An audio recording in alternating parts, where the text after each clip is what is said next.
Hagati mu mutima wa Afurika hari igihugu kidasanzwe, igihugu abantu benshi bita ko gikennye, nyamara ubukire bwacyo bugera kuri triliyoni z'amadolari. Munsi y'iki gihugu hari cobalt isi yose iyoboka, hari koruta ikorwamo telefone zacu, hari kandi zahabu, diyama n'umuringa. Hari umutungo utarigeze ubaho mu kindi gihugu na kimwe ku isi. Hejuru y'ubutaka bw'iki gihugu hari ishyamba rya mbere mu gukiza isi, ishyamba rifite agaciro ka triliyoni 23 z'amadolari, ishyamba ribika amakarboni menshi kurusha Amazon, ishyamba rishobora gutabara isi mu guhangana n'ihindagurika ry'ikirere. Iyo urebye Kongo ntubona ukuri nyakuri, kuko ukuri kwayo nyakuri kwihishe mu butaka, mu mashyamba no mu migezi. Ni umutima w'isi ubwayo.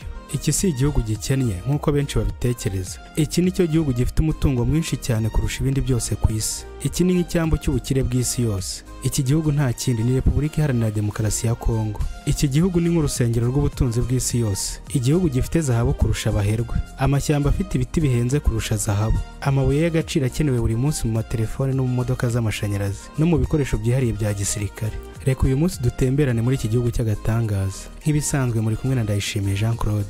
Mu by'ukuri Kongo ni igihugu gitangaje, ariko ibinyamakuru hirya no hino ku isi bigenda bivuga ku bintu bibi bibera muri Kongo gusa. Kugeza ubwo ukivuga izina Kongo, mu mutwe w'umuntu hahita humvikana ibibi gusa. Nyamara iki gihugu gifite ibyiza byinshi byirengagizwa. Uyu munsi tugiye kureba uruhande rutajya rukunda kuvugwaho. Icyo ngusabye ni ugukurikira iki kiganiro kugeza ku musozo. Kirajya kurangira usobanukiwe byinshi bitangaje kuri cyo. Kugira ngo usabe nawe ugeze bwa mbere kuri ino channel ukore subscribe. Ugikandagiza ibirenge byawe ku butaka bwa Kongo. Hasi munsi y'ibirenge byawe hari ibintu bisimbura miliyari kuri miliyari. Cobalt igenga inganda z'amashanyarazi ku isi, koruta ikorwamo telefone yawe ugendana umunsi ku munsi mu ntoki, ishobora kuba ari nayo uri kureberaho iki kiganiro. Nk'uko twabivuze kandi ifite zahabu, diyama n'ubutare bw'icyuma, amashyamba afite amoko y'ibiti utabona ahandi hose ku isi, ndetse n'amazi meza menshi kurusha ahandi hose. Mu by'ukuri Kongo ifite byose. Nicyo gihugu cyonyine gisigaranye ubutunzi bugereranywa n'ubukire bwa kontinenti yose. Ariko se kuki ubukire nk'ubu bwakagombye gutuma Kongo iba Singapore ya Afurika, butuma ahubwo iba igihugu cy'179 mu mibereho myiza? Kuki isi yose ishyira amaso muri Kongo ariko abaturage bayo ntibabone n'urumuri rw'umuriro? Ibi byose nibyo tugiye kurebera hamwe muri iki kiganiro. Reka duhere ku gice gitangaje, imari y'ubutaka bwa Kongo, aho umutungo w'isi ya none uherereye mu gihugu kimwe. Kongo ibitse amabuye ya cobalt ku bwinshi. Cobalt umutima w'ikoranabuhanga ry'isi ya none. Iyi kandi izwi ku izina rya The Blue Gold. Munsi y'inkengero z'imisozi ya Katanga hari iki isi yose ihumekeraho buri munsi. Ni ikintu kimeze nk'amaraso y'iterambere rigezweho. Cobalt nta telefone igezweho yabaho, nta modoka y'amashanyarazi yagenda, ndetse nta byogajuru byakorwa nta cobalt. Kandi gitangaje, 74% bya cobalt yose y'isi iva ahantu hamwe muri Kongo. Niyo mpamvu abahanga bita Kongo umuyoboro w'amashanyarazi w'isi. Kuva ku baherwe ba Silicon Valley, inganda za Tesla kugeza kuri Samsung, bose bacira hasi hejuru kwinjira muri Kongo ku bubi n'ubwiza. Cobalt ya Kongo ikuweho, ubukungu bw'isi ya none tugezemo bwose bwahita buhagarara. Kongo ifite kandi koruta, icyuma kiyobora isi mu ikoranabuhanga. Iyizwi ku izina rya The Black Miracle. Cisha amaso kuri telefone na mudasobwa uri gukoresha, wongere uyanyuze no kuri drone ziguruka ndetse no ku bikoresho bya gisirikare na mudasobwa z'ikirenga z'ibigo bya mbere ku isi. Byose bikorwa mu kintu kimwe, koruta. Isi yose ibarura ko 60% kugera kuri 70% bya koruta yose y'isi iri mu gihugu kimwe cya Kongo. Niyo mpamvu Kongo bayita code source y'isi, kuko nta gikoresho na kimwe cy'icyubahiro cy'isi ya none gikorwa kidakozwe muri koruta ya Kongo. Kongo kandi ifite diyama, amabuye asimbura amafaranga, ayazwi nka the bloodstones. Imirima ya Kasai ifite diyama zishobora guhindura igihugu icyo ari cyo cyose. Izi si diyama zisanzwe, ni diyama zifite ubuziranenge bwo hejuru ku rwego rutagira aho rusanishwa. Amwe muri ayo mabuye agurishwa mu nganda z'imitako, andi mu bikoresho by'indege, andi atatswe mu ngoro z'abami bayoboye isi. Kongo ibitse miliyari zirenga 20 z'amabuye y'agaciro atarakoreshwaho na rimwe ku ijana ryayo. Kongo ibitse kandi zahabu izwi nka gold belt, yirirwa itembera mu migezi, indi ikaba yibereye munsi y'ubutaka. Muri Kivu no muri Ituri hari ubutaka bwuzuye zahabu ku rwego rutangaje. Ibi nibyo bituma Kongo iba igihugu cya kabiri muri Afurika gifite zahabu nyinshi itaracukurwa. Kongo ifite kandi umutungo w'amashyamba, harimo ibiti bihenze kurusha zahabu. Ibi bizwi nka the green gold. Hari ibiti bidasanzwe bihenze ku isi by'amoko 12, ariko 8 muri byo biboneka muri Kongo. Harimo Weng ikoreshwa mu nzu z'abaherwe, Afromosia ikoreshwa mu ngoro z'abami no mu ndege imbere. Hakaba kandi Tora igura ibihumbi by'amadolari kuri metero, n'ibindi byinshi byamaze guhimbwa ibiti bya diyama. Ibi biti bishobora gutanga miliyari nyinshi z'amadolari mu gihe cy'imyaka 50 iri imbere. Amashyamba ya Kongo niyo mizero ya oxygen ya Afurika yose. Ibarura ry'agaciro rivuga ko ubutunzi bwa Kongo burenga triliyoni 30 z'amadolari y'Amerika. Ni ukwezi kose gushyizwe mu gihugu kimwe. Uteranyije ubutunzi bwose Kongo ibitse muri cobalt, koruta, zahabu, diyama, amashyamba, amazi n'ubutaka bwera cyane, cyane ni ubukire buruta bwa Saudi Arabia, USA n'Ubushinwa ubishyize hamwe. Ibi byose nibyo bituma Kongo iba igihugu gifite umutungo wa mbere ku isi, ariko mu buryo budasanzwe ni nacyo gihugu cyibasiwe n'ubukene bukabije. Mu by'ukuri birababaje cyane. Igihugu gikize kurusha ibindi byose ku isi, ariko gituwe n'abaturage benshi batabona amazi meza, amashanyarazi cyangwa amafunguro ahagije. Iyo urebeye Kongo hejuru mu kirere ubona igihugu kimeze nka paradizo, ariko iyo umanutse ukegera hasi ku butaka uhasanga ibitandukanye. Si hasi y'umutungo hoya, ni iy'amahanga ahatanira kuhegukana, ndetse n'ibigo bikomeye ku isi bihanganye ku bintu bitatu: kobalite, koruta na zahabu.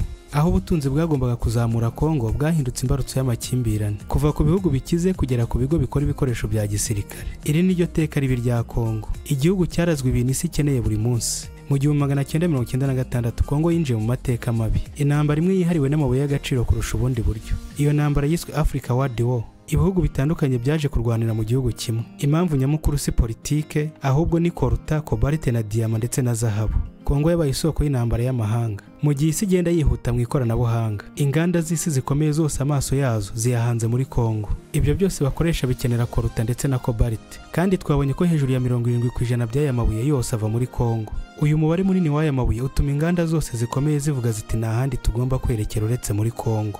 Benshi bakora amasezerano atagaragazwa, abandi bakoresha abacukuzi ku giciro gito, abandi bagakoresha imitwe yitwaje intwaro kugira ngo babone amabuye ku mafaranga make. Niyo mpamvu abasesenguzi bavuga ko Kongo ari minefield of interest, ahantu amahanga ahurira agakora imvururu z'amakimbirane mu gushaka inyungu. Ibi byose bigatera ubukene bukabije ku baturage mu gihugu gifite ubutunzi bungana burya. Mu magambo make, iyi niyo paradox ya Kongo. Kugira hejuru ya 74% bya kobalite, 70% bya koruta, zahabu nyinshi ya kabiri muri Afurika, diyama z'agatangaza za mbere ku isi mu bwiza, ishyamba rya kabiri rinini ku isi, kugira amavuta, gaze, amazi n'ubutaka bwera cyane. Ariko nyuma y'ibi byose ukagira abaturage barenga 60% bari mu bukene bukabije. Abana barenga 5 miliyoni ntibajya mu ishuri. Abaturage benshi ntibabona umuriro n'amazi meza. Hano ikibazo gikomeye kirabaza ngo kuki igihugu gikize kurusha ibindi byose ku isi abaturage bacyo bayeho mu bukene bukabije? Igisubizo kiri mu bintu bitatu. Amafaranga yinjira ntagera ku muturage, kandi inyungu z'amahanga ziri hejuru cyane, ndetse n'amateka y'ubukoloni yasize ibikomere bikomeye. Mu by'ukuri nk'uko twabibonye, hari igihugu kimwe ku isi gishobora guhagarika iterambere ry'isi mu masegonda 30. Icyo gihugu si Amerika, si Ubushinwa, ndetse si n'Uburayi, ahubwo ni Kongo.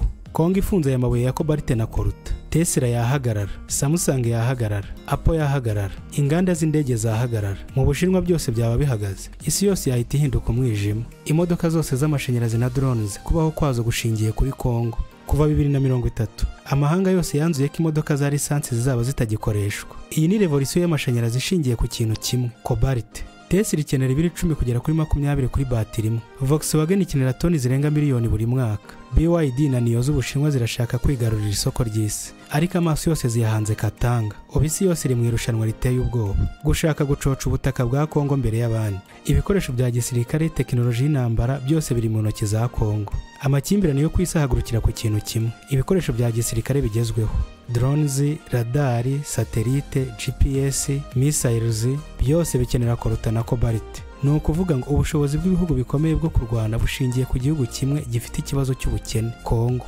Inganda zikomeye za gisirikare za USA, China, Russia cyangwa Israel zibuze koruta ya Kongo nta ntwaro nshya yakorwa.